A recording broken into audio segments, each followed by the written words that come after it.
Hello. Thank you all for coming this evening. It's lovely to see you all. It's obviously an absolute pleasure to welcome Martin Rowson here this evening. I'm just going to say a kind of 5 minutes opening remarks, and then Martin will speak for an hour. And then we'll have a Q&A, and then a wine reception in the Research Forum seminar room, which is on this floor, just along that way. There are signs that will direct you towards it. So I'm a postdoctoral fellow here at Courtauld, researching the gender politics of Brexit's visual culture. As you can imagine, I have a lot of material to work from. So obviously I don't have to tell you that we're living through truly momentous historical times. So this is just a sample of some of my output. As you'll see, it resonates with many of the themes that comes up in Martin's cartoons themselves. So the political turmoil before our eyes seems to have very long historical roots. Is this a crisis of Britishness? Is the sun just beginning to set on the British Empire in the minds of the British people? While political commentators often use civil war as a metaphor, the referendum brought into being a binary of identity, one that will cast a long shadow over the decades to come.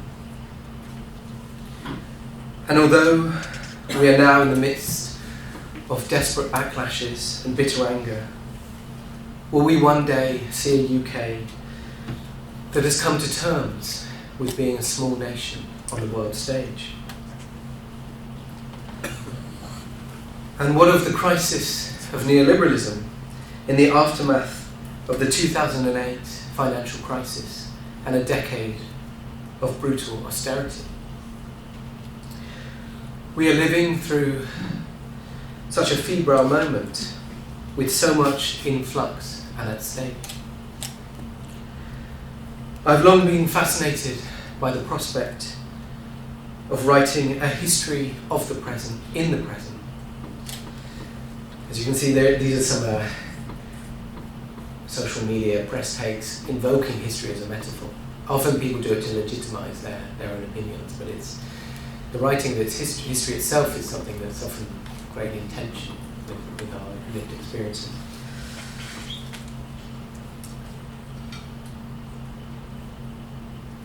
For the most part, history hangs on the idea that a successive series of events happens. You know what occurs next. Obviously, that can never quite be said of the present.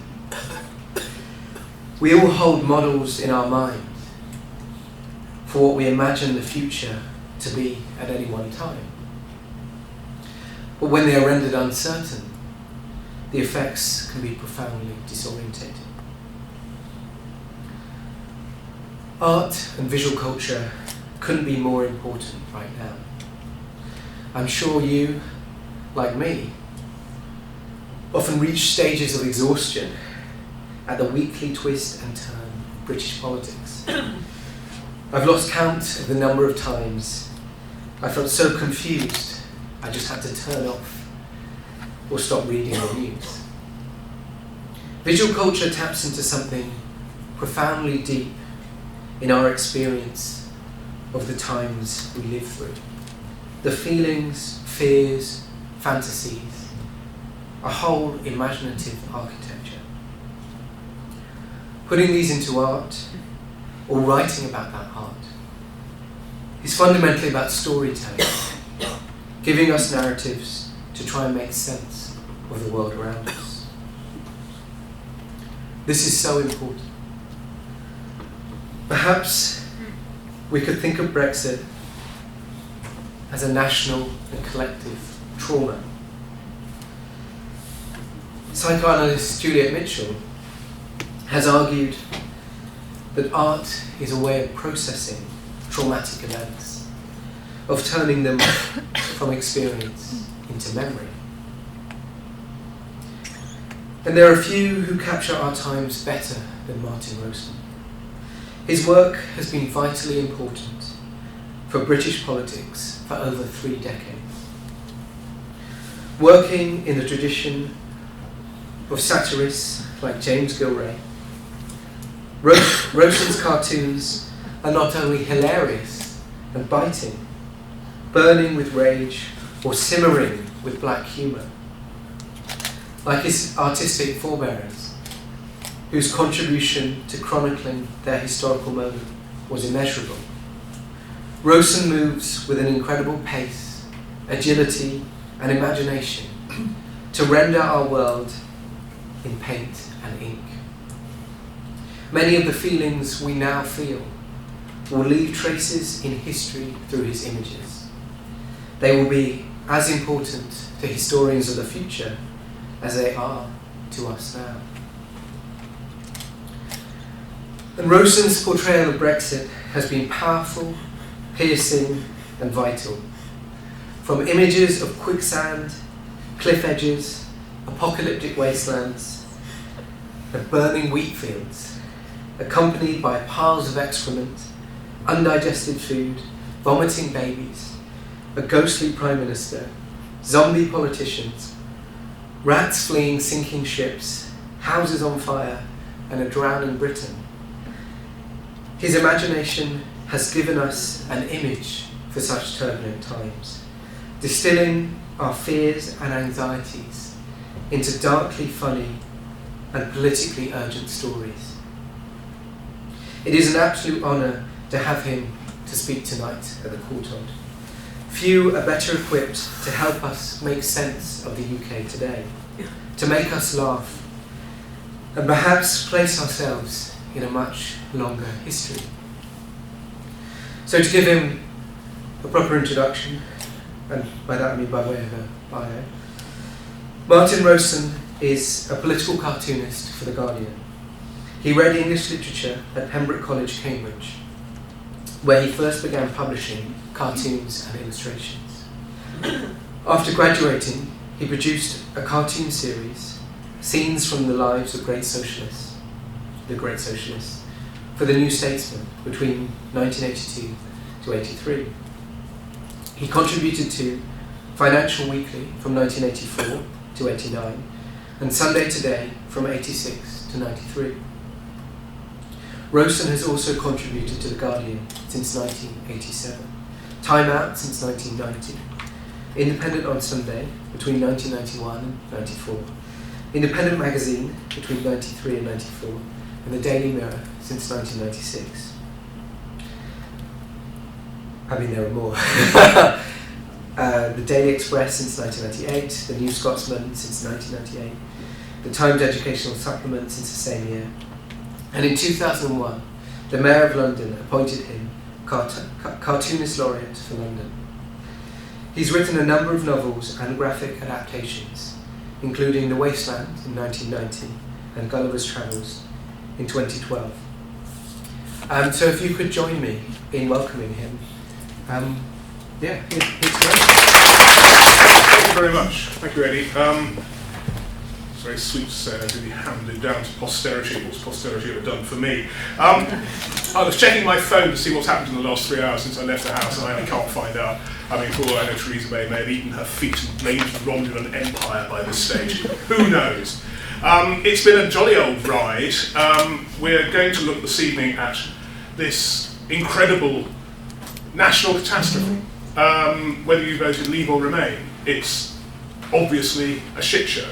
It's not what anybody wanted. It's that weird kind of conflated Marxist notion of a tragedy repeating itself as farce and tragedy simultaneously forever while stamping on your face with a Wellington boot. And last Monday, when I was doing my Guardian cartoon, I actually got a bit fed up with it. So this one here, there was nothing happening. For a change, nothing was happening. We didn't know what was going to happen next. And so I just thought I'd get a bit meta. And here you can see me at the cartoon supplies shop. I'm saying, right, so I'll be needing visual metaphors for pitiful desperation, abject humiliation, grotesque cynicism, toe-curling, the embarrassing obduracy, and soul-crushing boredom, okay? Sorry, Squire, we're all out. That's not the point. The point is what's in the skit. Because this has been going on for so long now, we're running out of visual cliches. So in there you've got the unicorn, you've got the Dominic Raab dummy, you've got David Davis, you've got a deflated Boris Johnson blimp hanging on a toilet, you've got a gammon going down another toilet, you've got the sloughed skin of the snake Farage, you've got the cliffs of the White Cliffs of Dover, you've got the iceberg that sunk the Titanic, and you've got the deck chairs of the Titanic, which suggests this has been going on for a long time, and it has been going on for a long time. And preparing for this talk, I looked back through my archive, and I was amazed that actually the first cartoon I did, which I actually have in my digital archive, was 32 years old, talking about the origins of Brexit. Because Brexit actually is a historical thing as well as a present catastrophe. And as I said, it's a tragedy, but tragedies, as I hope we know, in the Greek tragedy sense of the word, always start with an instigating error. Here, tonight, I hope we're going to identify just how many instigating errors there are. Because it's not all the fault of Leave, it's not all the fault of Remain. In fact, for a long time, I've had a play on both their houses. This is a cartoon I did in The Guardian in 1998. Britain's, the choice is yours. So it's superannuated old ninnies, bloated capitalist pigs and their entirely unprincipled opportunist stooges for the euro. So there's Blair, Brown, Paddy Ashdown, Roy Jenkins, some capitalist pigs. And on the other side is clapped out old farts, fogies, phoning obsessors, megalomaniacs, robber barons and completely washed up little squirts. Against the euro there's Rupert Murdoch and William Hague and David Owen, and on it goes. And this, of course, is based on a famous image which we cartoonists are always stealing from, which is this cartoon, or visual print, visual satirical print, by Thomas Rowson from 1792, comparing British liberty and French liberty, the contrast. Which is best between our lovely Britishness or their horrible Frenchness? And I again parodied this in October 2015, after the Tories won their first majority since 1992, and we're going to bring in the referendum. The contrast: getting out, whinging, obsessive, quasi-racist, Thatcherite nutters squabbling like skunks in a sack, hell-bent on snatching back our freedom to starve in a sweatshop, against staying in, patronising establishment zombies and robotic corporate bandits who want cabals of bureaucratic Thatcherite bankers to stamp austerity on our faces forever in Germany. And then, last year, the contrast: checkers and no deal, glowering uselessness, abject cowardice, embarrassing delusions of infallibility, pitiful posturing, non-viability, total lack of control, feelings of sellotape peeled off your eyeballs forever, against needy narcissism, snobby podsing, crankism, chancerism, delusional posturing, recklessness, infantile self-gratification, sensation of being eaten alive by dim stoats. As you can say, I have mixed feelings about the whole thing, but it goes back such a long way. Where is the instigating error which has led us to today? This was in fact for Today newspaper in 1987, and there is Thatcher, the housewife's champion, giving a bit of lip to what was then the European Economic Community, while in the background, of course, you have the real housewives who are having to go to the benefits office because of her economic policies. And there is, of course, central to this whole thing is that weird crisis at the heart of the Conservative Party, because it's never quite sure, because of the constituent parts it's made up of. It's made up of Little Englanders, it's made up of old Tories, it's made up of neoliberals, it's been informed by Gladstonian liberals as well as Palmerstonian liberals, Joseph Chamberlain liberals, as well as good old reactionary Tories. But at its heart, it can never quite work out whether it loves global capitalism more than it hates foreigners. And there's a real problem with it, because the point about global capitalism, it says it on the tin, it's owned by foreigners. A few years later, as a Christmas card, I did this central image, which I won't ask you to read now, but basically it's taking the piss out of people who are constantly complaining about how Europe has its hand over the mouth and nostrils of British freedom and enterprise. just making a joke about it. But of course, we were then quite soon thereafter to understand the full nature of that joke when Britain joined the ERM and was driven out by the bond markets when George Soros, basically bet against the pound, drove us out of the bottom of the ERM, destroyed John Major's administration. I was monitoring that government week in, week out for the next 5 years, and it was never-ending nemesis. Not a single week went by without some terrible thing happening. Either it was ministers with their hands in the pockets, their secretaries in their knickers of their secretaries, their hands in the tills of their secretaries. It just never stopped. And it was all this instigating error of their competence, their economic competence was shown to be wanting with Black Wednesday. And of course, to an extent, the EU was culpable in this. This was for the Sunday Tribune in Dublin in '92 when the Danes had a referendum and they voted against, and of course they were sent off to have it again, something we will be revisiting quite soon. One of the major crises of the major government was, of course, the mad cow disease issue, which points to something else we should be addressing this evening. My job is to be a satirist. My job is to engage in visual satire, to come up not with the idea of puncturing pomposity, which Ian Hislop once used to describe satire as actually possibly the most pompous phrase in the English language. The purpose of satire is to remind people who think they're better than you that they like you shit and they like you will die, and to make people laugh while they're reflecting on that.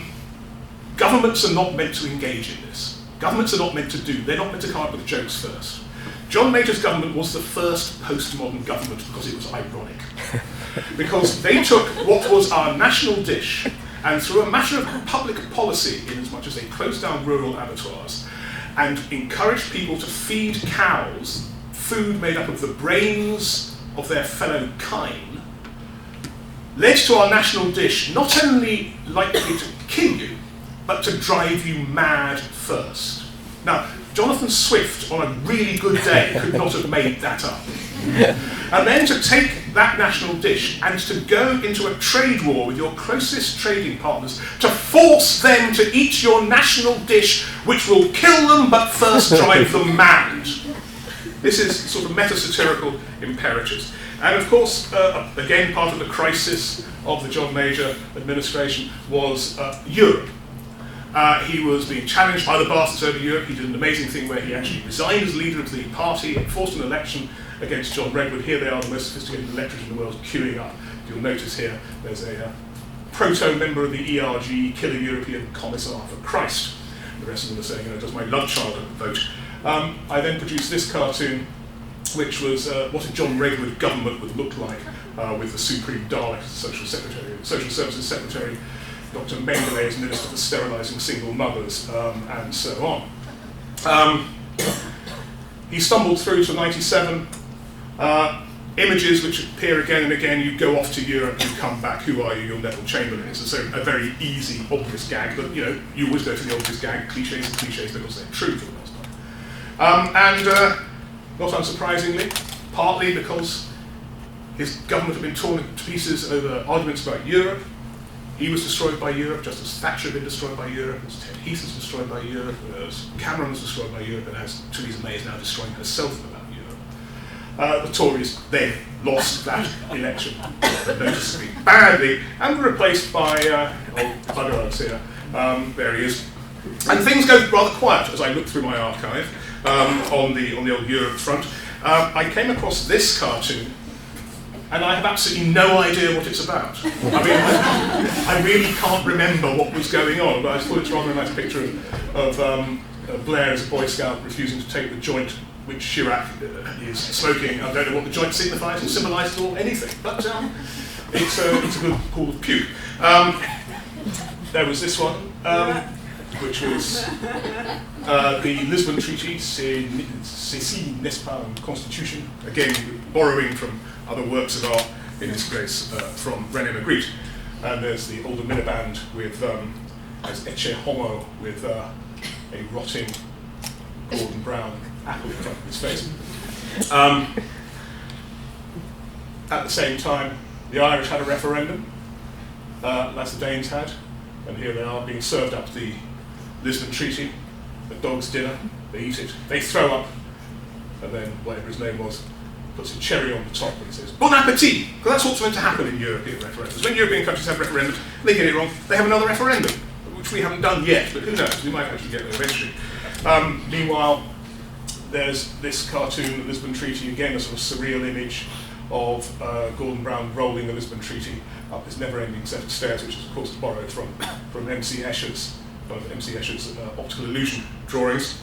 And then, of course, we forgot about Europe as a contentious issue because the whole of fucking capitalism exploded in its own face Monday morning in the madhouse, and everything has followed on as a consequence of that.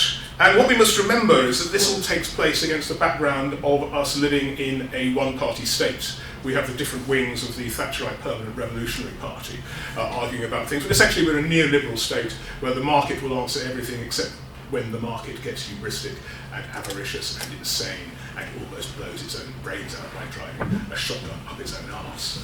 And they just about managed to stop it. Gordon Brown and Obama managed to save the pig. The vital signs have been restored. Let's go and cure what ails Afghanistan. So there's a farting pig. Capitalism is okay. Naturally enough, Gordon Brown is not rewarded by the electorate for saving capitalism, when he should have probably closed it down. And instead, we get, and I apologise for this next image, because it will haunt you as you wake up on the day you die, just jump into the vast beyond. You'll remember this one and go screaming. We have these two guys. The latest incumbents in the Thatcherite Permanent Revolutionary permanent government, and austerity, the introduction of austerity. Now, the thing about these guys is they are again part of the instigating era. They are not members of a definable political class. They are gap year politicians. They are people who think that can't be too hard, and who create their own narratives to give meaning to their empty gap lives. I mean, Cameron was meant to go and get a job with Goldman Sachs until they worked out what he'd done.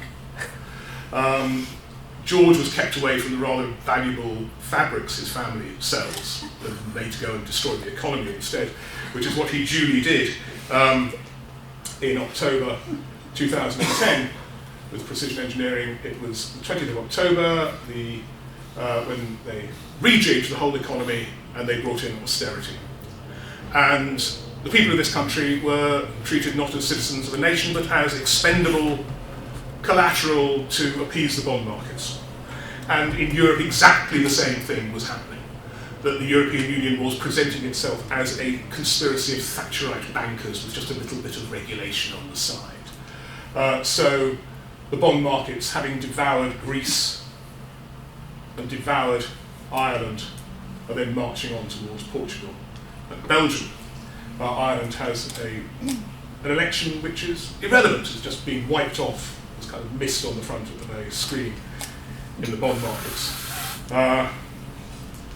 Europe is more or less on fire as the European Union does something which I believe is utterly unforgivable and is the only motivation anybody could possibly need to have nothing whatsoever to do with it ever again, when they overthrow two democratically elected governments in Greece and Italy in order to appease the bond markets.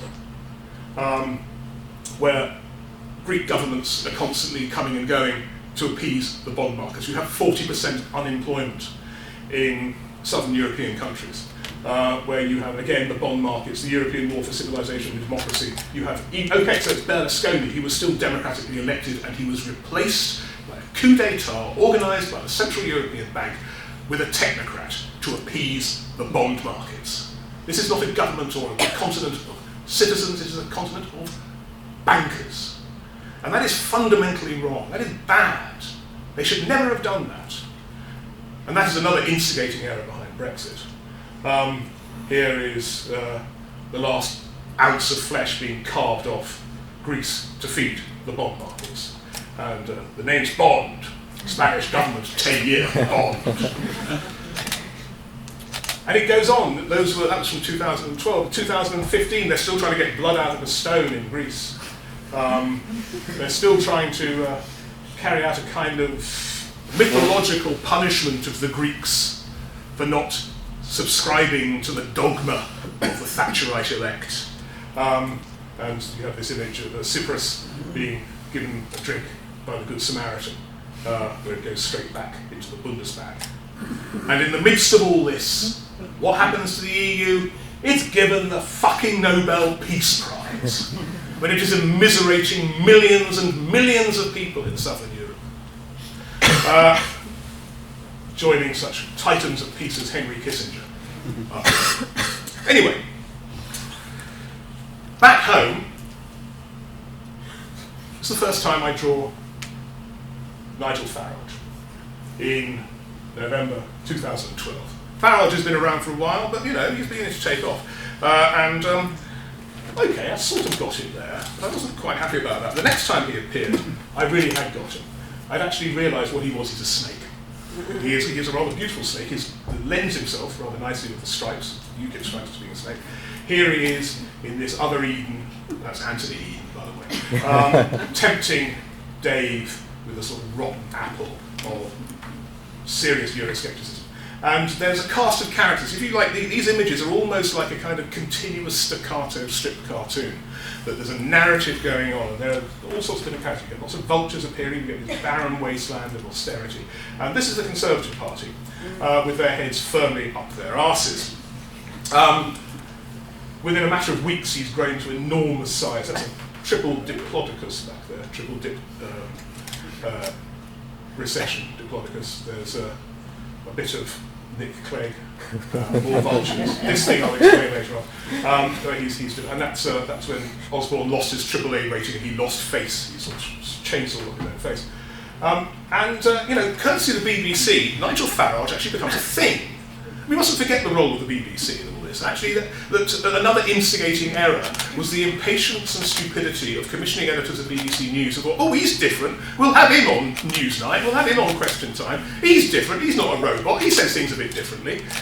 The perils of treating news as if it's showbiz. But that is one of the reasons why we've had Brexit, because Farage became a ledge. He became different because he's a city banker who drinks Green King bitter because Abbott's too strong for him. I mean, he's a chancer. He's nothing special. He's not an insurrectionist. He's a Tory. He's a Tory. He wants another kind of Toryism. And here is the BBC bigging him up. There he is. He's St George. He's Che Guevara. He's Obama.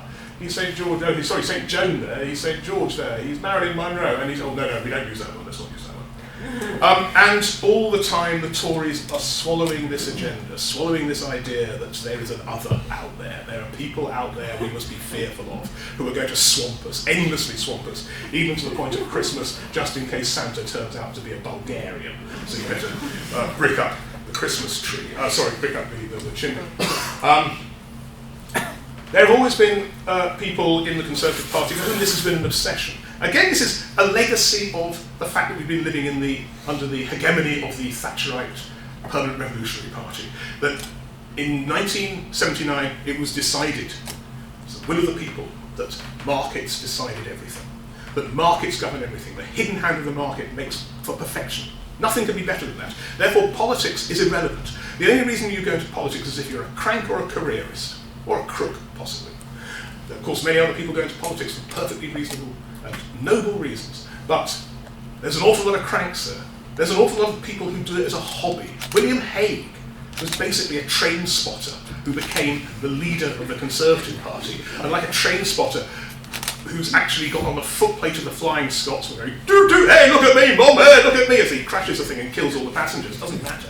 He's been there. Ed Miliband was a hobbyist who became leader of the Labour Party and ended up taking selfies of himself with his policy rockery. This man is a hobbyist. He's a crank and a hobbyist. There he is. Oh, hey, I know, let's control the free movement of capital. What?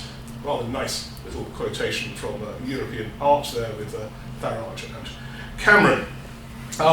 By the summer of 2014, it's the 100th anniversary of the outbreak of the First World War, and Cameron tries to stop Juncker being elected as President of the European Council, and instead he shoots himself in the foot with Orban, the notable fascist Hungarian Prime Minister, behind him. And at the same time, we also begin to get the emergence of this figure, who is, I mean, career is hardly does him credit. I mean, it's not really a word to describe Boris Johnson. I have to say, Boris Johnson, here he is on his bus, Boris Johnson is, to my mind, the most dangerous man in British politics. He's the most dangerous man in British politics because he doesn't care about anything except himself. He's a needy narcissist. He's only interested in people worshipping him as being a bit of a laugh, a bit of a joke. He's lazy, he's incompetent, he's also obviously a Russian spy. I mean, obviously a Russian spy. He's called Boris, for Christ's sake. Also, only the KGB in their lab laboratories in the Lubyanka would be brilliant enough to realise the British would be dumb enough to fall for such a wholly unconvincing Turkish-American impersonation of an upper-class Englishman. Now there he is, and of course as an American, this was a cartoon I did in 2015. I was delighted last year when some nasty anarchists turned it into a big poster. This was up in the streets of Uxbridge for 12 hours before they took it down. This is a cartoon, a rather pressing cartoon I did in the spring of 2016, because Johnson and Trump are of a piece. They are the same thing. They are both needy narcissists who will do anything to get attention. They will be as obnoxious as they can be to get attention. They'll be as oafish as they can be to get attention. And they look as though they have skin 3 feet thick. It's microns thin because they are yearning good opinions, which is why they behave in the way they do, because they want to get the joke in first. People say they're impervious to satire. They're not impervious to satire. They absolutely hate it, which is why it's such a joy doing images like this, or indeed this one of Trump as a pool of puke on the bonnet of the crashed car of 2016 after it's run over a whole series of celebrities, set fire to the British community stores with the Brexit fire, and then crashed into the lamppost. At the same time, in British politics, there is still the UKIP threat. This is based on a Gilray image, fighting for the dunghill, one of my favourite piece of visual satire by my great forebear, James Gilray. Most of all because it appears to be a straightforwardly jingoistic image, but the point about cartoons is that they are a marriage of text and imagery, and they use one to undermine the other. And here it is, Jack Tar, the naval avatar of John Bull, biffing Bonaparte after the Battle of Copenhagen. Hooray for us, we've beaten the Froggies again, except that Gilray then undermines the whole thing by saying it's fighting for the dunghill, that basically it's all a load of shit, as he proved again in this magnificent image of King George III. This is a genuinely jingoistic image. King George III literally embodying the nation and shitting on the French invasion fleet through his arsehole in Portsmouth. If you've been there recently, you realise it could be a photograph. And this has got a very long tradition. This is an anonymous image from 1720 of Walpole, the first Prime Minister. Prime Minister, by the way, was first coined as an insult to describe the corruption Walpole was engaged in gathering all the offices of state to himself in order to rob the nation blind. A bit later on, I'll come to the fact that almost everything is a heist, but that's an early indication of the fact that almost everything is a heist.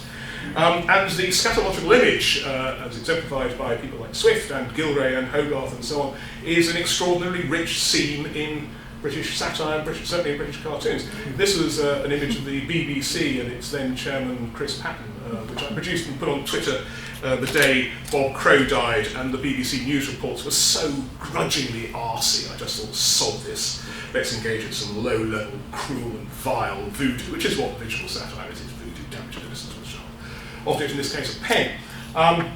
Here we are over at the Democracy Museum. There's the ballot box, the referendum. Notice Joe Cox Memorial there.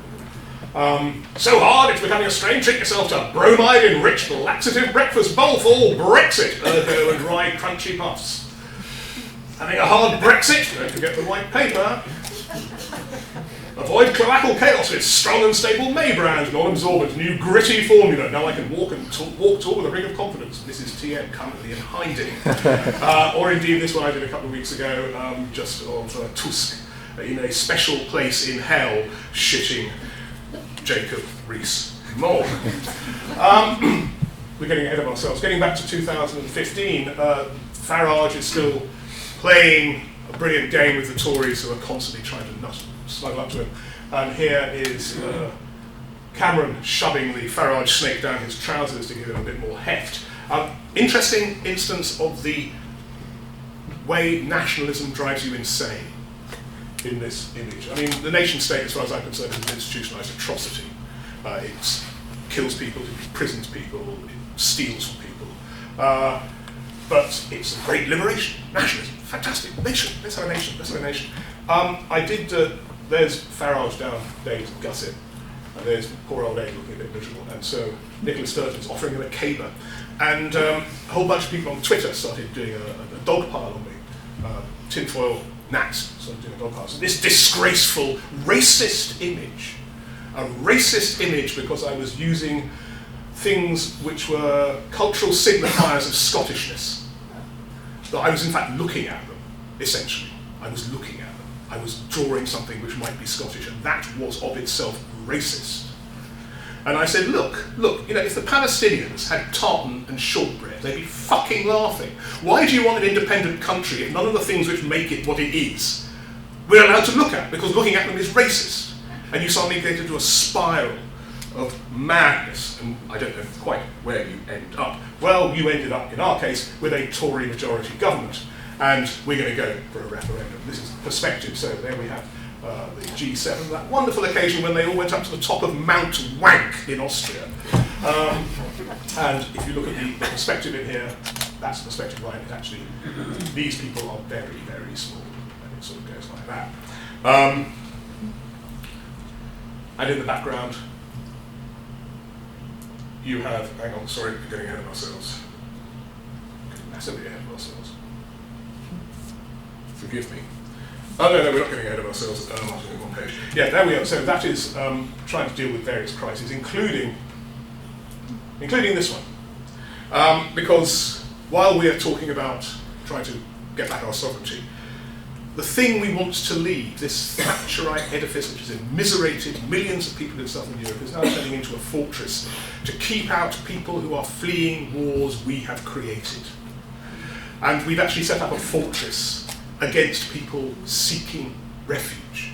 The barbarians are at the gates, they'll be the ones on the inside. This is an ongoing crisis, and again another reason why one would want to have absolutely nothing to do with the European Union, the way it's behaved over the refugee crisis, or parts of it have behaved. Are you getting home for Christmas? That's Christmas of 2015. At the same time as even worse things are happening, following on from the Charlie Hebdo massacres in January that year, where my colleagues were murdered by men with assault rifles shouting, "God is great." At the end of the year, you had ISIS, which was basically a genocidal death cult, killing people who were just different from them in Paris. And here is us in the middle of this hideous, writhing mess of serpents devouring each other because we're just collateral damage, we're just the background noise. Nonetheless, Dave is on a journey, he's on a pathway, he's on the yellow brick road, and here we begin to see some cliff edges. Funny that, there are some cliff edges. He's going off into this Roger Dean fantasy world in the distance. He'll get there somehow or other. And to get back to the images I showed you at the beginning, this is how I feel about it. So how do we vote so both sides lose? How do we vote so both sides lose? How do we actually get away from this madness we're being sucked into? We're actually being compelled to play a part in this drama, which, like the drama of ISIS, like the drama of the American foreign policy, like the drama of these games these people play, apparently on our behalf, nonetheless, we have to be complicit. We have to get blood on our hands as part of their bloody playtime. And the playtime, of course, is exemplified by this man, me. There's a pantomime horse in the background falling apart. Here we have all the Brexiteers. There's Dakin, we'll see some more of him in a bit. The Tories are about to push Dave off the cliff. And people start coming out of the ground. This is Catholic, so we get the revival of God help us Michael Howard, David Owen, featuring the me monster, the git pixie, and the scrapings of the Carsies and Hades. Dave gets his deal. Nobody seems to notice whether it's any good or not. There are more important things going on in the world, like in Syria, as far as I'm concerned. Then we get this. The public decides there's going to be a referendum. And this is the time when they voted the name of that Boaty McBoatface. So here we have Bloaty McBloatface, Goatee McVoteface, Scroaty McScroatface, a couple of rather anomalous polar bears in the Antarctic saying, so where do these idiots come from? I hear they're renaming it Country, but the joke is. And at the same time, just to get your minds around who the dramatis personae are here. This is when the Panama Papers leak. So, it's up there. We don't give a shit. We concoct the legal bit. We entertain you. If you complain, we will detain you. We prove faithful, and we're supposed to be grateful. What has any of this got to do with any of us? What is it about except more people stealing more money from the public domain, more people on a heist? I mean, what's it actually got anything to do with apart from sort of the mad fantasies of a group of cranks? I don't know. But nonetheless, it's time we got out. So this is when Gove starts lying through his rotting teeth about how every single Turk in Turkey will come to live in Sevenoaks. I mean, just like that. So he's actually going to the gutter. It's British incontinental cuisine, eating out only. Cheap shots always available. Chicken, chippiness with everything. Sheesh. Race card with regular lies, dog's dinner, plus whistles, stuffed leaves, and a drizzle of desperation. But of course, at the same time as he's throwing up his kebab, in Austria they've just elected fascists. Pick your brand, Tory Remain, Tory Brexit, but it is a Tory civil war. And this one, which I'm proudest of all my Brexit cartoons, because I think I got this absolutely right. This was actually the mood of the nation. This was the mood of the campaign. There was hope. There was a dream of something which was just nonsense. It was, when you're dealing with important things, it's nice to have hope and dreams, but actually pie in the sky, cloud cuckoo land, empty cornucopia, the big rock candy mountain, and the only thing that they could offer instead of it was remain or else down in hell. So it's paradise and inferno. And then just before the election, we had that unspeakably foul week in British politics. I think the darkest week we've probably ever had in British politics, when Joe Cox was murdered on the streets of a British town by an English Nazi. I mean, a genuine English Nazi. And at the beginning of that week, you had a alleged jihadi murdering people in a gay bar in Florida. And people said, it's just lone wolves. It's lone wolves. It's not, they're lone wolves, that's all they are. But of course they're not, because they're being poisoned ceaselessly by what they get through the internet, what they get through social media, what they get through this external id of humanity we've created for ourselves, where we've actually managed to create something which has led us, most of us, to believe we can contain in our heads simultaneously two contradictory things. The first being that we can say whatever we like about whoever we choose, whenever we feel like it, with no consequence whatsoever. And at the same time, we ourselves must never, ever be upset. So the rancour you get on Twitter and on Facebook and all the other places, it's people saying, you can't say that about Leave! And then they say the worst things they can possibly think of saying. You can't say that about a Remain, and they say the same thing. You get somebody like Owen Jones, who 2 years ago was a perfectly decent journalist, who now spends most of his time screaming abuse at people he calls centrists. As an insult, it's a pretty lousy insult. I did actually tweet him a few weeks ago saying, come on, lick-spittle hyenas of neoliberalism, try something a bit more inventive, but he just blocked me, so there you go. Anyway, Nick Cohen, the observant journalist, tweeted that occasionally Rowson does a cartoon called Stick in the Mind. This is one of those. And just to show you where we are in the level of our insane chippiness, our insane idea that nobody must ever be upset, and if they are, we must be as upsetting as we possibly can be. So he said, but don't you think it offers a very negative portrayal of wolves and other canid species? Then they resumed the campaign. Aaron Banks had never stopped, by the way, and they're back in the sewer in the sort of gutters of shit being opened by the devil. And then we get there. We get to the referendum. And British politics to a large extent since the coalition came in, since the posh boys took over, had been a golden playpen lined with mirrors in which rich boys could preen and reflect themselves back to themselves. And suddenly it's teetering over the edge. Farage is devouring Cameron. What Cameron should have done at this point was to come out of number 10 and say, oh, by the way, we lied to you. You know, we always lie to you. We've been lying to you for centuries. That makes us the worst people in the world. But we're not as bad as you, because you fucking believe us, you idiots. And so we are now, this was an advisory referendum. It was an advisory referendum, and therefore we are going to take your advice and we're going to consider it along with everything else at a constitutional conference which will last for the next 2 years. See you after it's over. Carry on. Instead, he rewrote the motto of Eton College from Floria Titona to fucked up and fucked off. And a few weeks later, it's the 100th anniversary of the Battle of the Somme. Thank heavens for the abiding foresight, wisdom and strategic courage of our masters. So there we have Dacre, Murdoch, Gove, who's just killed Boris, Dave's blown his brains out, and there's Theresa May in her state car, while the poor bloody infantry go over the Somme. A year later, I did the first battle of the 100th anniversary of the Battle of Passchendaele. Again, an indication of how sensitive we are about things. Nobody involved with the Battle of Passchendaele is still alive. Nobody involved with it, personally, directly, is still alive. Somebody said, this must be, on the Guardian website, this must be the worst taste cartoon of all time. Yeah. Wasn't even the worst taste cartoon of that afternoon. This is the worst taste cartoon of all time, which I did for an American underground comic where they said, think up the worst thing you possibly can and draw it, so I did. Anyway, the other politics is going on. We haven't time to delve into the full gory tragedy of Jeremy Corbyn, but of course, as soon as the referendum happens, half his shadow cabinet resign. There is a parallel collapse in British politics going on alongside the Conservative collapse, and the Chilcot inquiry turns up.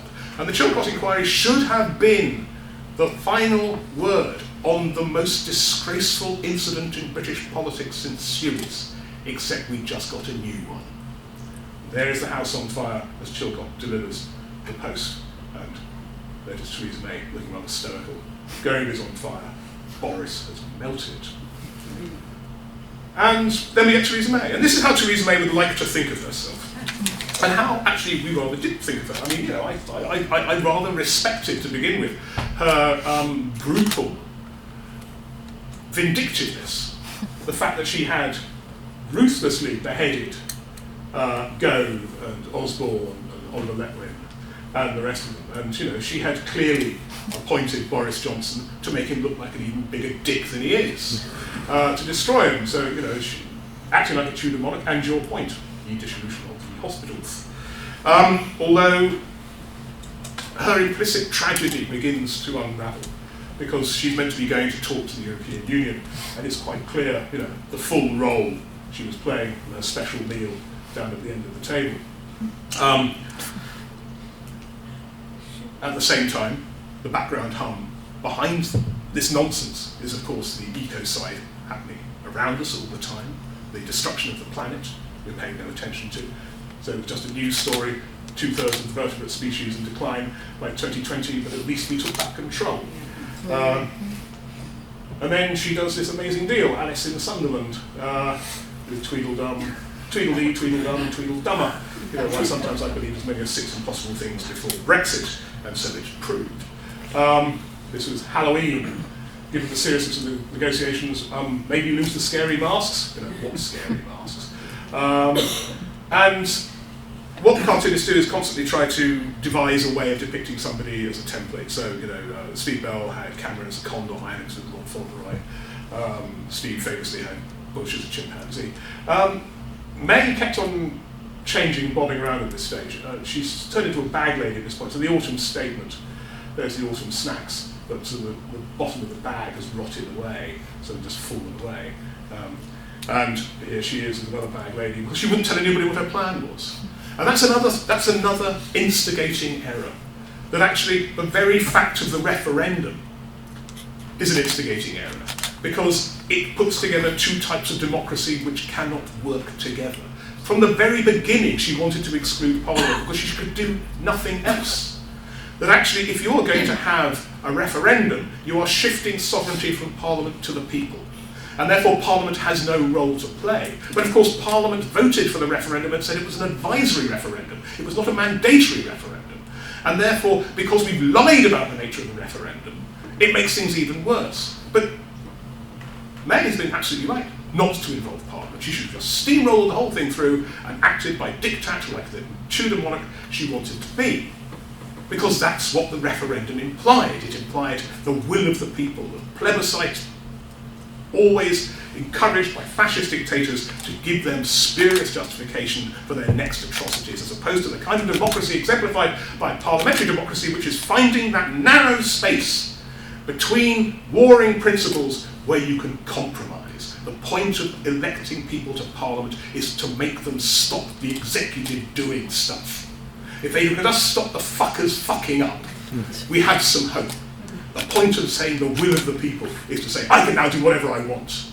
And in fact, talking about the will of the people, it is worth remembering that 17.4 million people voted to leave the European Union.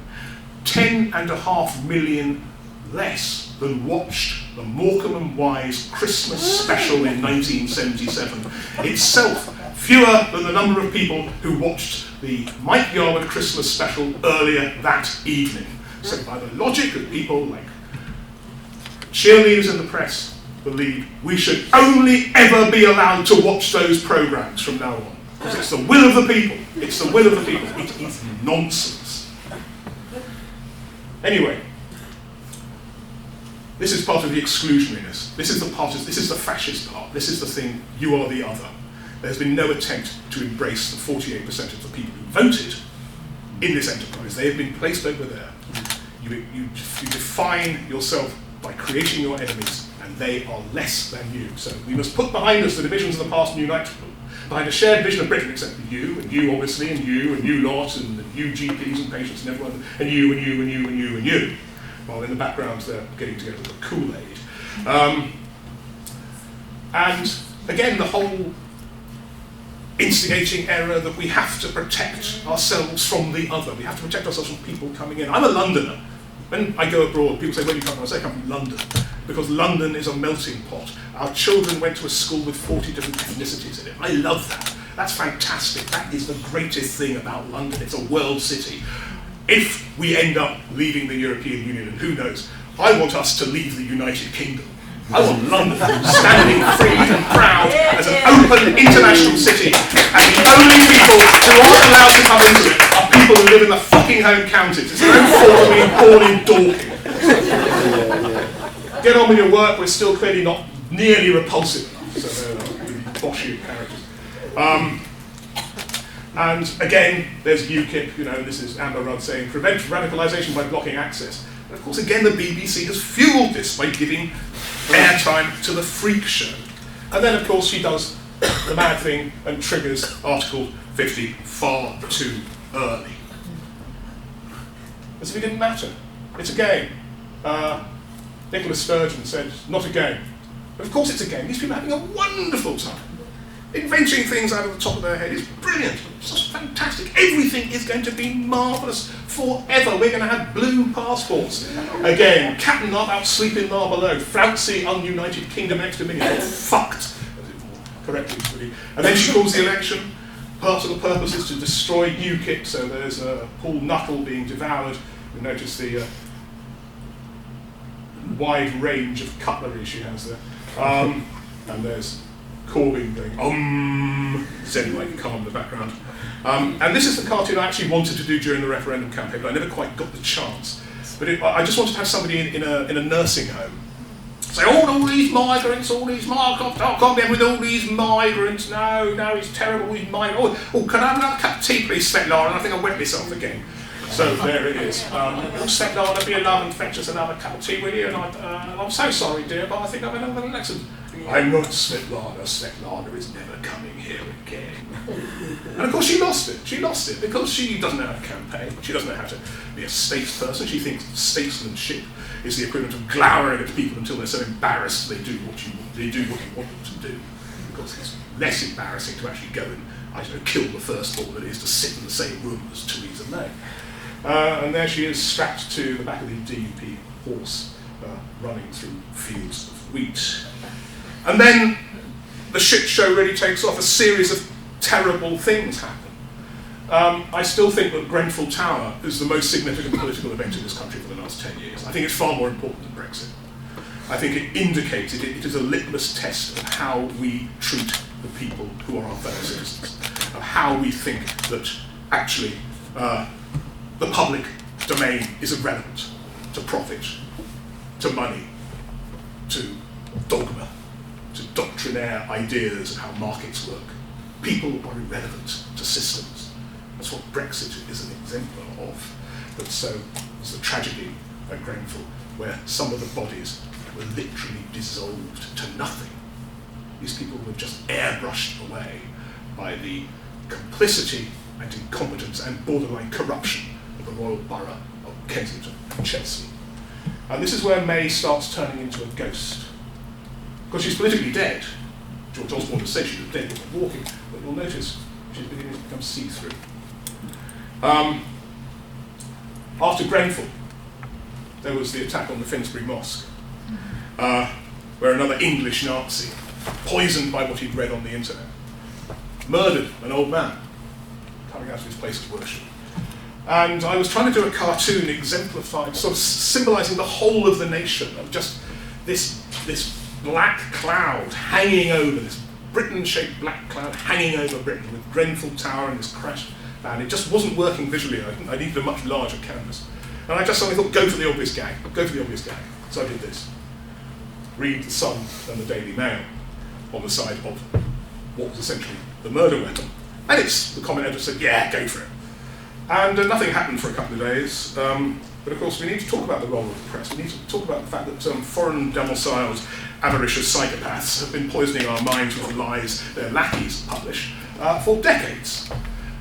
Whether it's because Lord Rothermere telling the readers of the Daily Mail that there are people who happen to have a different gender or a different ethnicity or a different sexuality to them are worse than them, so they don't mind Lord Rothermere thinking he's better than the readers of the Daily Mail, which is, of course, the playbook of fascism.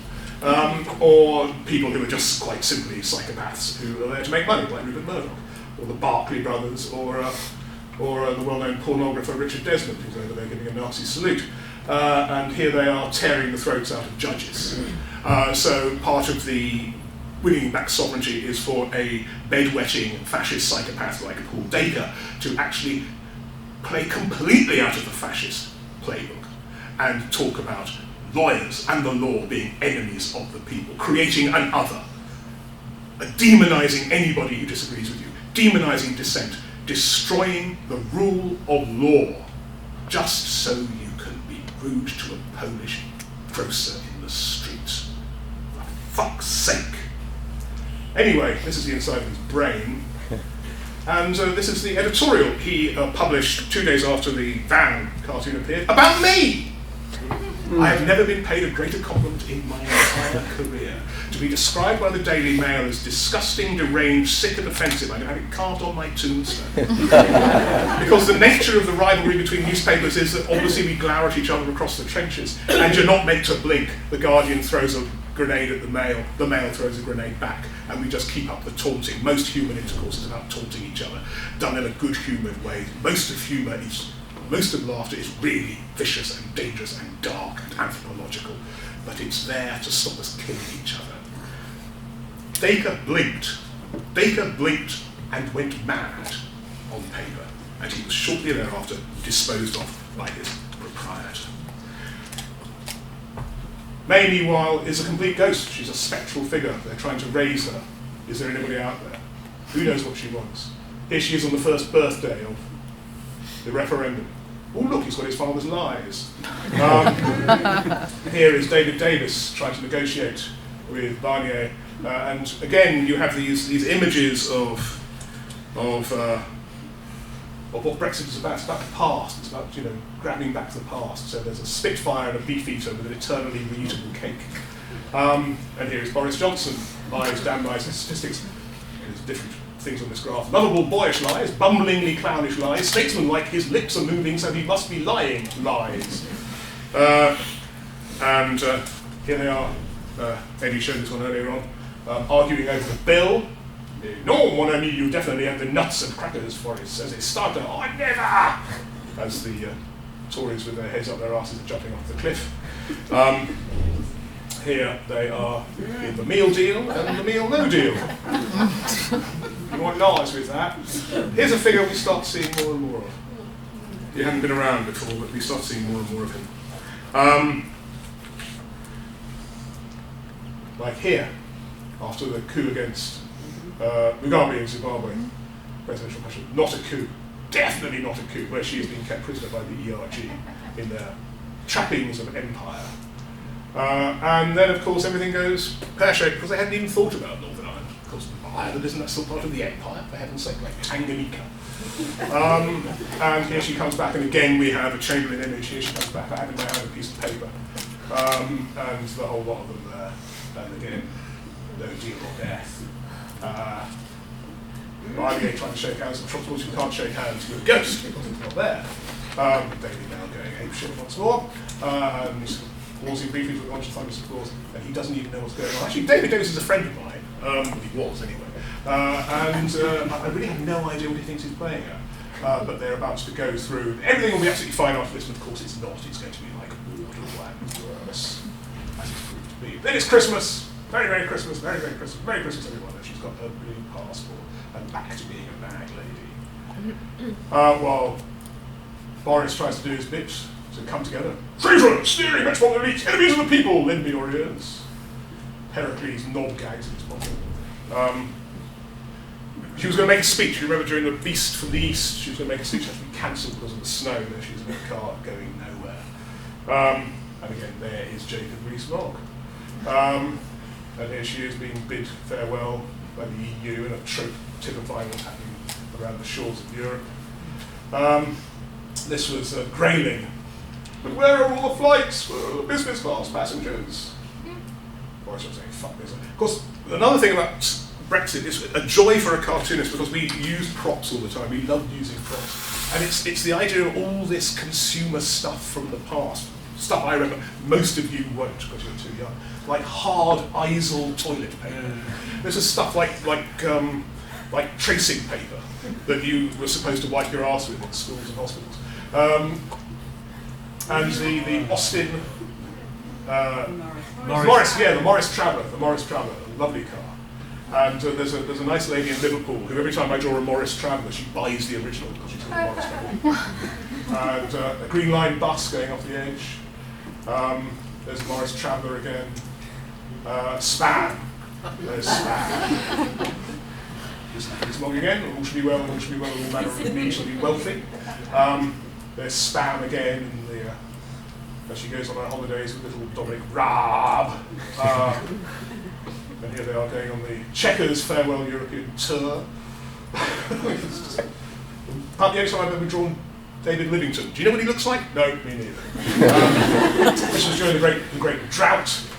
You know, how to solve the drought, dynamite it. And checkers, obviously, it's a game, playing the game of checkers. She's only got one piece left. All the other pieces are actually made up of the members of the cabinet who either resigned or were against her checkers deal. And then it was the 80th birthday of the Beano, and this is a cartoon which actually came as light relief from most of the other stuff. I enjoyed doing this one. And Aaron Banks isn't allowed to join the Tories. He's probably quite grateful. I mean, I was rather pleased with this. Here the Tories, their heads up, there are smoking joints outside the nightclub. Chairs being smashed over. These two coked out of their heads, looking at themselves in their coke mirrors. She's trying to lead off the membership of the Tory party, but then said they're pursuing him because none of them support checkers. Then he resigns. Do you remember this? He gave tea to certain members of the press outside his house. More me, everyone.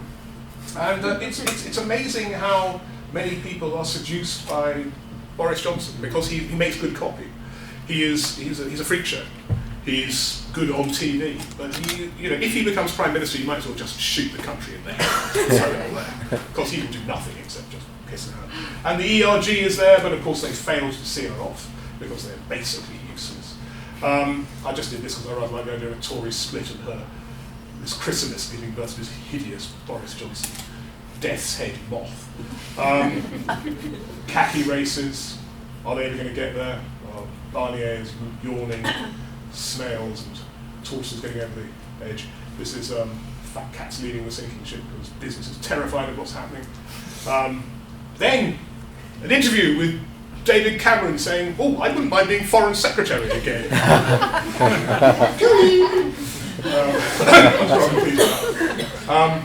And then she has her deal, and she's going to feed it to the yum my tinies, this poison, along with the universal credit and the hostile environment and all the other policies she's associated with, which are essentially appalling. And Eddie showed this picture earlier on, irony's still dead, for pity's sake just think about your constituents, because this is the legacy of austerity. This is the legacy of the Thatcherite permanent revolutionary party's vision for our nation. Most people don't matter.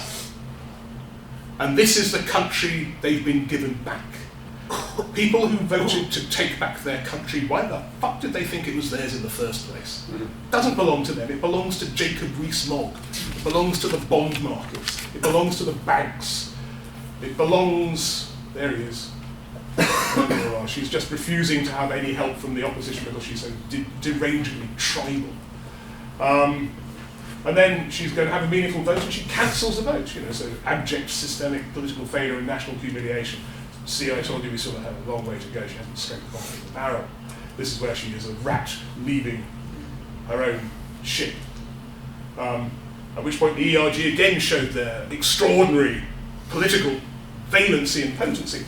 So these are the people who've been appeased for the last 2.5 years, because if you don't appease them, everything will go to shit, and they can't even organise a decent assassination. So eek, we must exorcise her, and as soon as they try to exorcise her, she becomes more corporeal, and then she goes back, and she's becoming more vociferous all the time. And then it's the next one, and you'll know how that ended, and there she is, the ghost, and there she is. Martial law was brought in, riding the unicorns. This is an echo of that famous photograph from Orgreave, which is, of course, another piece of evidence of what happens when you live under the permanent law of the permanent Thatcherite Revolutionary Party. Again, it's a game. Anyone else getting bored with this game? And this was before the last one. What, you again? She's going round and round and round and round. And she loses, and even her ectoplasm is being blown away in Storm Gareth, until she's just left like this. Hey kids, here's the future, forever. What's that dreadful endless droning? See, because this is what's happening, the planet is going to hell. And we are distracting ourselves with this nonsense. We're distracting ourselves with what is essentially, it's played as some kind of national liberation, some kind of defining foundation myth for our country reborn. It's not Star Wars A New Hope. It's about trade deals. It is Star Wars The Phantom Menace.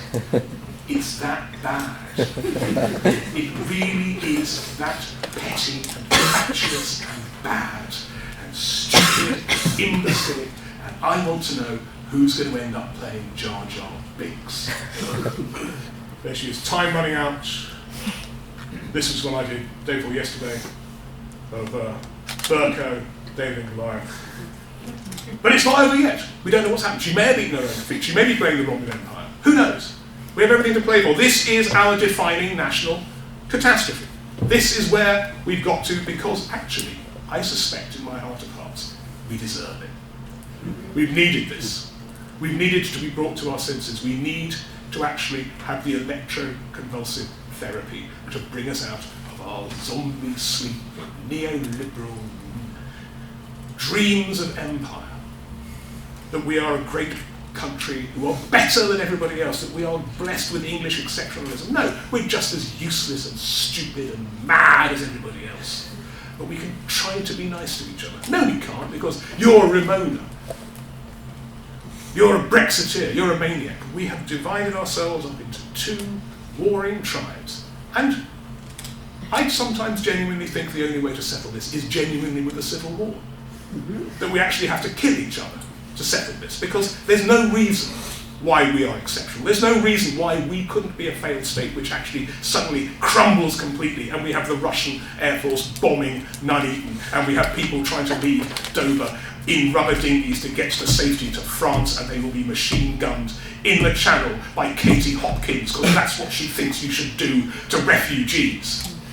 That's what the people behind Brexit think you should do to the other until we become the other. They are fascists, my friends, they are fascists. Not the people who voted Leave, the people who lied to them.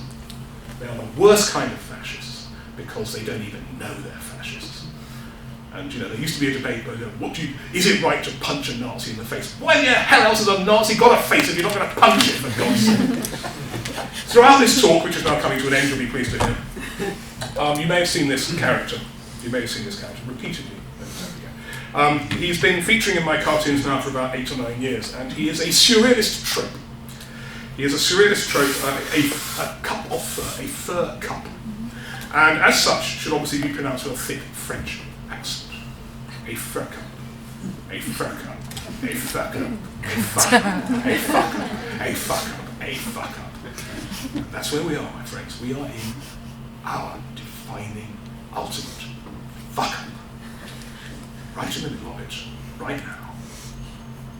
Look after each other. Good luck, and thank you for listening.